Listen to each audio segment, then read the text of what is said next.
The Global Latin Factor Podcast. Welcome, you and all, to the Global Latin Factor Podcast, where we talk about Latino everything. I'm your host, Crispin Valentin. Thank you for being here. And if you have not subscribed to the YouTube channel, what are you doing? Help us out. Help us reach our goal. We're trying to get to 1,000 subscribers. We have a lot of content going on. We're putting out a lot of episodes, bringing you a lot of interviews, and we're going to continue. But it helps to get to the next step when we get subscribers. So like the page, hit the bell, get ready, set a reminder for the ones that already did. We truly do appreciate you. We are able still to read your comments, let us know what we doing, how we doing, and different things like that. So thank you very much for subscribing to the channel. And we're going to continue to do this just for you so we can bring you more Latino content, more people, culture, different things, entrepreneurs locally and differently. We have some things lined up for you, and you will see what we have if you subscribe and stay tuned. So thank you. Now, before we get started with this Latino, we want to first make a correction from one of our last episodes we did about Julieta Venegas, that she has a twin. There's like an identical twin. And I said that she was on the video. Her twin was on one of the videos, Eres Para Mí, but that's not correct. Diego, the YouTube user Diego, actually said it was lento, and I did double check and it was lento. So there you go. Don't say we can admit, or I can admit that I made a mistake and I need to correct it. Again, some of the things I feel like I kind of memorize and go from the dome and say it, but sometimes that just doesn't happen and I get it wrong. But I'd be more than happy to admit that I made a mistake and correct it. So thank you very much, Diego, and thank you I hope you are subscribed, because I commented that I was going to make corrections, so you're not going to see this. I hope you do. Okay, now before we get to the first Latino, we're going to talk about how important is traveling. We mentioned it on our last episode with Angie Paola. Shout out to her. And she told us about, we were just making small talk about traveling. But I think it's important to travel because it does open your eyes to see the way that other people live. It's great to be at a place where everything's provided here in the U.S. or wherever you're looking at this.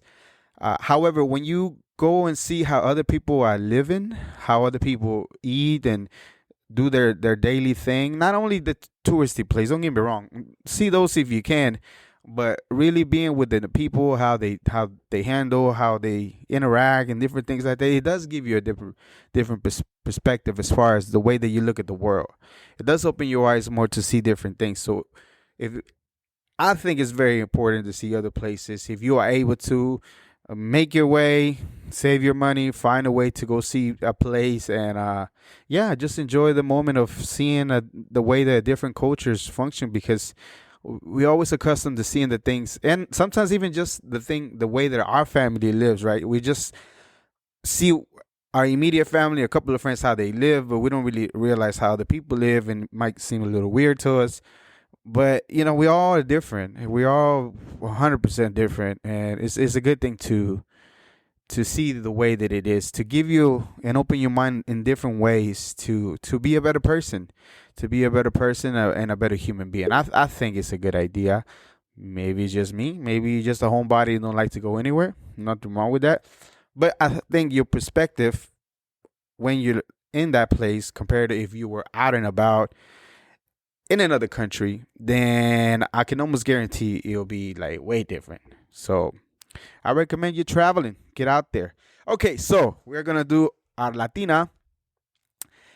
This one is very interesting. Some of you might recognize some of the things I'm talking about, and it's going to be very interesting. Even the next Latino after that, they're connected somehow, and you're going to see if you stay tuned in how they are connected. We have Gloria Estefan, born Gloria María Milagros Fajardo García. Yeah, typical Latino name, very long. September 1st, 1957, is a Cuban-American singer, songwriter, actress, businesswoman. She started her career as the lead singer for the group Miami Latin Boys, which later became Miami Sound Machine. Now, the machine part was because of the label. That's the reason why they went with the machine. Now, guess when she joined the group? Right after high school, back in 1975. Back in 1975, she embarked her music career fully with the band, and that's when she really started getting into her roots of Latino when shortly after high school. And that's how she started experiencing different things. Now, she experienced worldwide success with the song Conga. So a lot of you might remember it's an older song, 1985, but that's what got Gloria Estefan her signature sound as far as the Miami Sound Machine. And they even won what's called the Grand Prix in the 15th in Tokyo Music Festival in 1986. In the middle of 1988, she and the band also won the #1 song for Anything for You. First #1 hit was Anything for You for them. Now, her father, this is very interesting. So she's Cuban, and of course, her father's Cuban. So this is a little bit of history of him and how crazy things were and how her father was involved in different things, right? Her father was a bodyguard for Belgesio Bautista's wife, the first lady who was overthrown by Fidel Castro. Her father was arrested and released 3 months later, and he fled and escaped to America. Later, her father joined the CIA and became part of the group called the Brigade 2506, who attempted to invade Cuba in the Bay of Pigs. Some of you might remember this. However, that was not successful. He failed. He landed in jail again for another 2 years, and later he was released. He also, her father, Gloria's father, went and fought the war of Vietnam and was exposed to Agent Orange. So Agent Orange is it's a gas that they used in the war and caused different things. And for him, it led him to have muscular scoliosis. So yeah, he not only did he attempted to take back Cuba, fail, but he did serve in the army of the U.S. and he was exposed to certain things that happen when you're in war. And at this moment in time when we're recording this, the things are happening with Ukraine, and I see a lot of people like trying to make fun of it, and maybe it's just a coping mechanism to try to not see it too serious. But war is a terrible thing that we have such a thing in 2022. It really is. I get it that it's fun to make and lighthearted of it, but people's life, even if it's one, they're gonna lose their life, and it's not a good thing, especially where it really doesn't make any sense. And for somebody's ego to try to take back something that doesn't really belong to them, then I mean, again, to each their own, but I just don't feel like it's a nice thing to do to make fun of this, because people's lives are going to lose, regardless if it's just one is too many on something that makes no sense. And I don't know which ones are right, because there's so many media outlets pushing this, pushing that. I just think regardless of anything, war itself is senseless in the day and age that we live. And I hope everything turns out for the best over there, and best of wishes to make sure that this is resolved quickly, and that it doesn't lead to more, and then we could just be here. We already have too many things going on. Okay, so in March 1990, Estefan had a severe accident in her tour bus. She made a comeback in 1991, and some of you might remember on the news when you heard that she had a bad accident, but she was able to survive. And in March 1991, she made a new world tour and an album called Into the Light. And that's where she came back and, reclaimed her place after recovery and going through all kinds of, different, I'm pretty sure, surgeries, and having to just, because she got badly hurt. if I'm not mistaken, one of the interviews that I saw, it was real close to where if it was any closer, then she might even be paralyzed or even not be here, if I remember correctly. So it's crazy that she came back and make a full comeback. And some of you, again, remember this from the news. Now, in 1993, Spanish language album Mi Tierra was released and won the first of 3 Grammys for the best tropical album. It was the first number 1 on the Billboard's top Latin album charts and established when it was released. It was also the first diamond album in Spain. Now, if you know about record sales, there's platinum, there's gold, there's platinum, and then there's diamond. And diamond is a lot of sales, a lot of album sales that you have to do in order to even get there. And she accomplished that in Spain. Now, many of her songs have rhythms. You might remember some of it, so I'm going to name some of them so you remember some of the songs that most likely you heard already. The rhythm is going to get you. 1, 2, 3. Don't want to lose you. Get on your feet.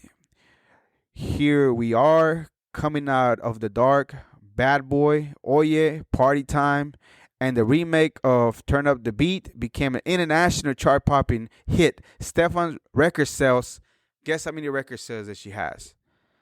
75 million as of the time that we recorded.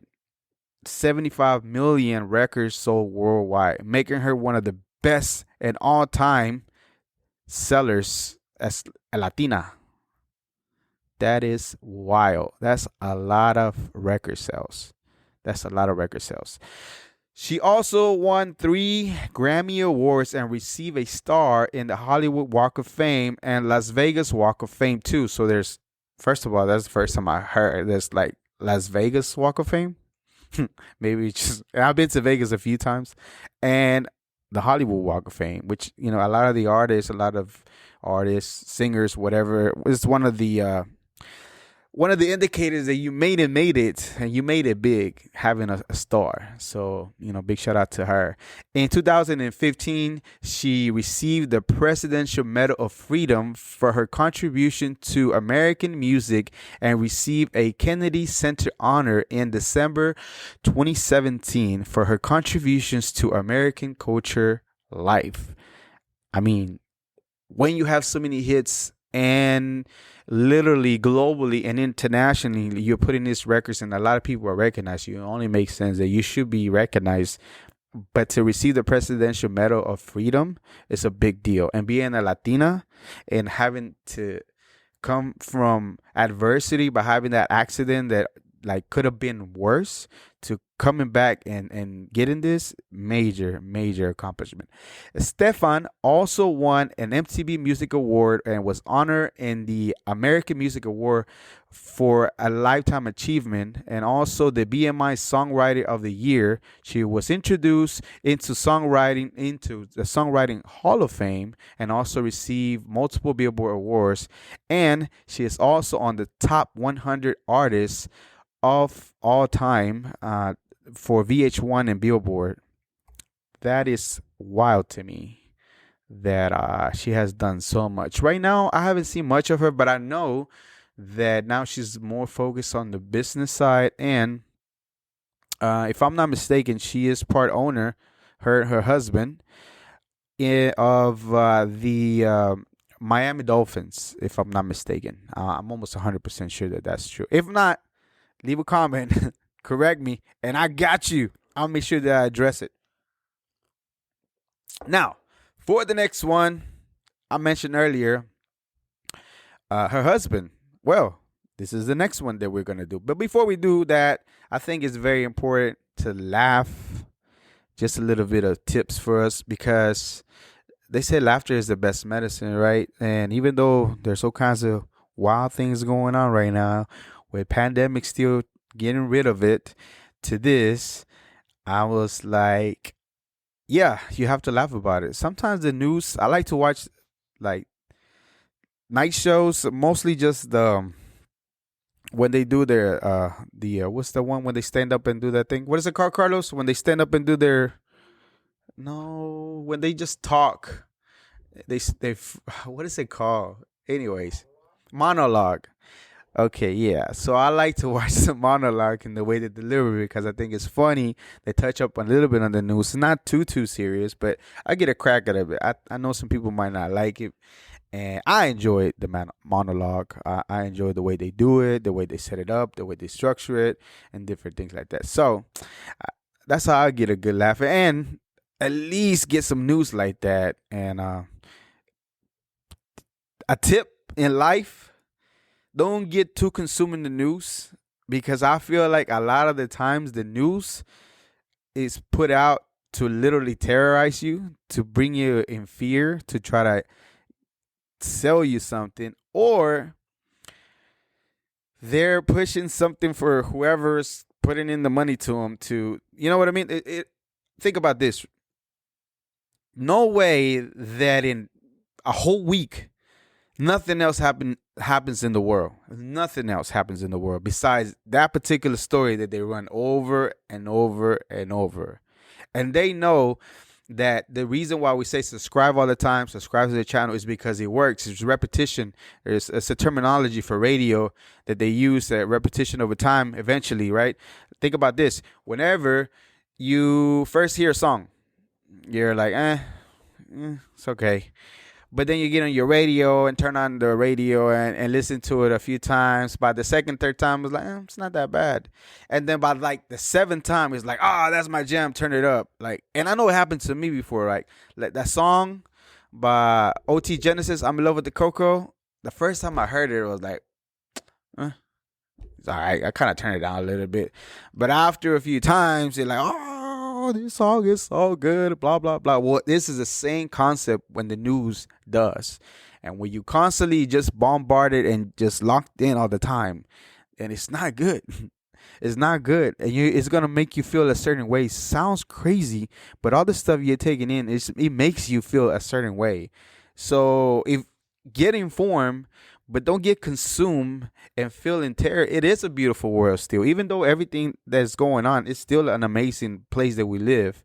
So don't get terrorized. Get informed, but get whatever you need to and get out of there. And don't start off your day with the news. First of all, that's just, they never report good news. It's hardly ever the case that they report good news. It's always the worst of the worst, and it's by design. So I wouldn't recommend to watch the news.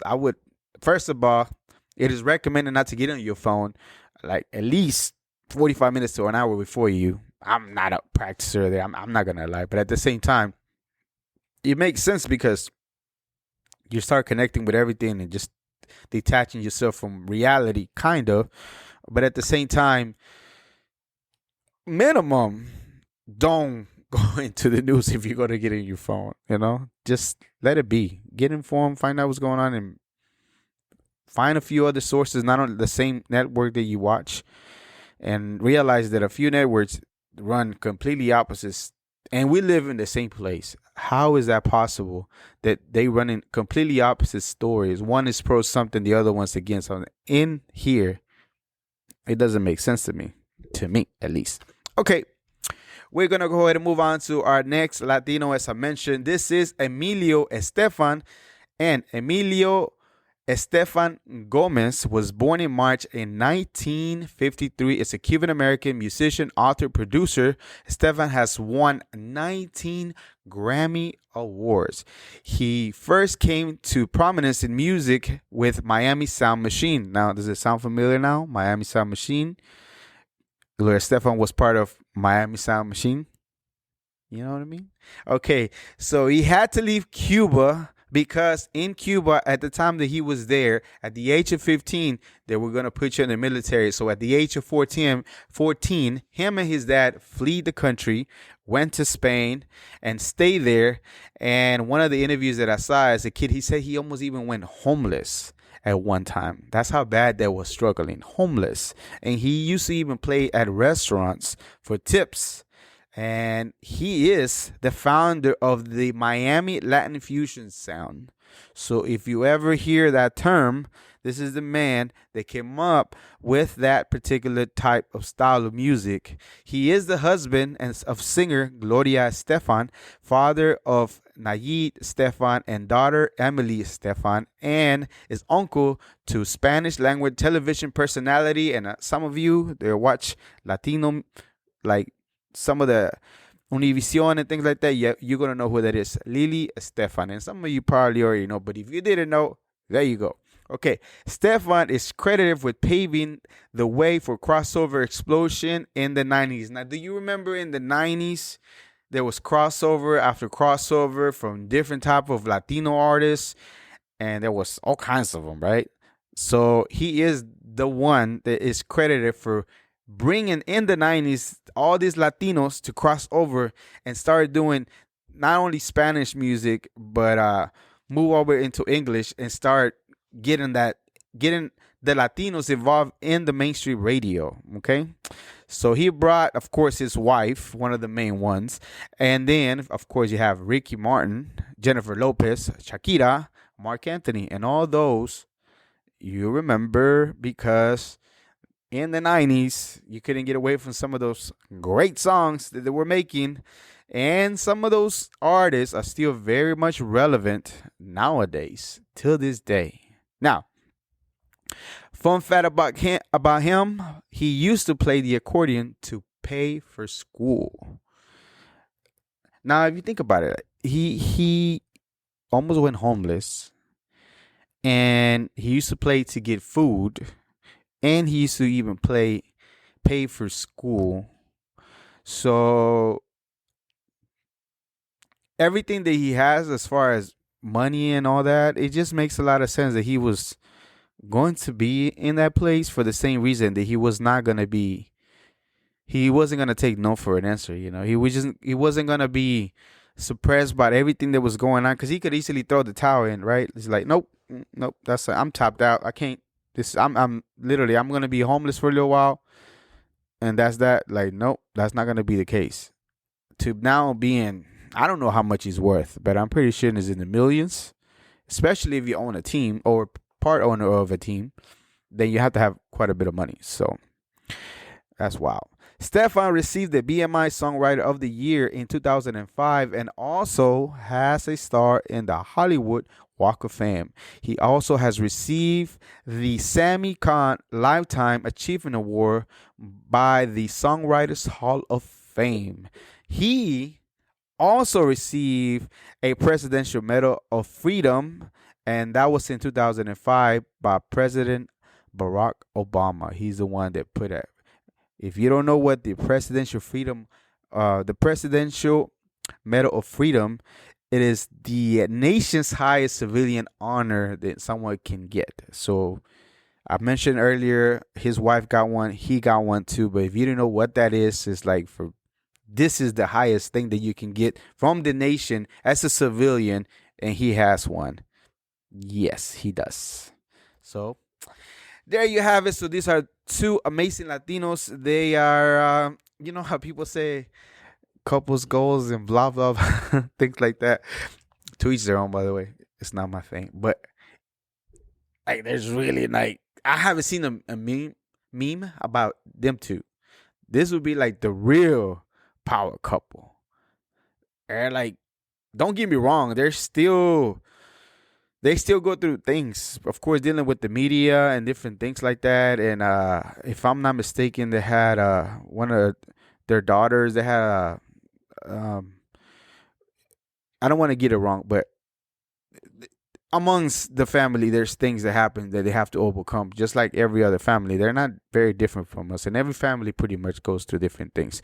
One time when I was at a job, one of our coworkers, she's like, my family is it's not normal. I mean, and I was like, and she was telling me about the things that were happening. I'm like, well, like, what is normal in a family? You know what I mean? There's everything. There's really not. If you are normal per se, quote unquote, then like there's like something going on there, because that's not how it happens. Everybody has little different things within the family, and that's perfectly fine, because it's too many people, too many beliefs, even within families, that you'll see different things. So abnormal is the normal per se. in families. That's who we are. That's what we do. It's just part of life. So, alrighty. So this was another episode for the Global Latin Factor podcast. Remember, we are just like you. We are the spice in this melting pot that it is the world. Until the next episode. Todos en este país han estudiado